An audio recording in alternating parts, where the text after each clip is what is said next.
അധികം വൈകാതെ അന്താരാഷ്ട്ര ഫുട്ബോളിൽ നിന്ന് വിരമിക്കുമെന്ന സൂചന നൽകി പോർച്ചുഗീസ് ഇതിഹാസം ക്രിസ്ത്യാനോ റൊണാൾഡോ. പിയേഴ്സ് മോർഗനുമായുള്ള യൂട്യൂബ് അഭിമുഖത്തിലാണ് താരത്തിന്റെ വെളിപ്പെടുത്തൽ. ഫുട്ബോളിന് ശേഷമുള്ള ജീവിതത്തെക്കുറിച്ചുള്ള ആലോചനകൾ തുടങ്ങിയതായും താരം സൂചന നൽകി. ഉടനുണ്ടാകും, അതിനായി ഒരുങ്ങണമെന്ന് തോന്നുന്നു. ഞാൻ പൊട്ടിക്കരയും, പെട്ടെന്ന് കരയുന്ന ആളാണ്.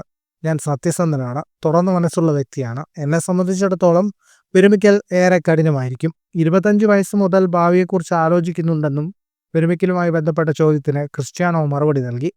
ഫുട്ബോൾ ഗോൾ നേടുമ്പോൾ നമുക്ക് ലഭിക്കുന്ന ആവേശത്തെക്കാൾ വലുതായി മറ്റൊന്നുമില്ല. എല്ലാത്തിനും ഒരു തുടക്കവും അവസാനവുമുണ്ട്. കുടുംബത്തിനും കുട്ടികൾക്കുമൊപ്പം കൂടുതൽ സമയം ചെലവഴിക്കണം, പ്രത്യേകിച്ച് 2 വയസ്സുള്ള ബെല്ലയ്ക്കൊപ്പം. ഞാൻ മത്സര സമയങ്ങളിൽ ടീമിനൊപ്പം ഹോട്ടലിൽ താമസിക്കുമ്പോൾ എനിക്കൊരു തരം തിരക്ക് അനുഭവപ്പെടാറുണ്ട്. ക്രിസ്ത്യാനോ ജൂനിയറിന്റെ കാര്യങ്ങൾ ശ്രദ്ധിക്കണം. ബുദ്ധിശൂന്യമായ കാര്യങ്ങളിലേക്ക് വഴിതെറ്റിപ്പോകുന്ന പ്രായമാണ് അവന്. സ്വാഭാവികം, കാരണം ഞാനും പലതും ചെയ്തിട്ടുണ്ട്. തനിക്കൊരു മികച്ച കുടുംബനാഥനാകണമെന്നും ക്രിസ്ത്യാനോ റൊണാൾഡോ പറഞ്ഞു. അടുത്ത വർഷം ലോകകപ്പിൽ കളിക്കുമെന്നും താരം ആവർത്തിച്ചു. ഫുട്ബോൾ ഇതിഹാസം ലയണൽ മെസ്സി തന്നേക്കാൾ കേമനാണെന്ന വാദം ഒരിക്കലും അംഗീകരിക്കില്ലെന്നും അഭിമുഖത്തിൽ ക്രിസ്ത്യാനോ പറയുന്നുണ്ട്. ഫുട്ബോൾ ലോകത്തെ കൂടുതൽ വാർത്തകൾക്കും വിശേഷങ്ങൾക്കുമായി സ്പോർട്സ് കഫേ സബ്സ്ക്രൈബ് ചെയ്യുക.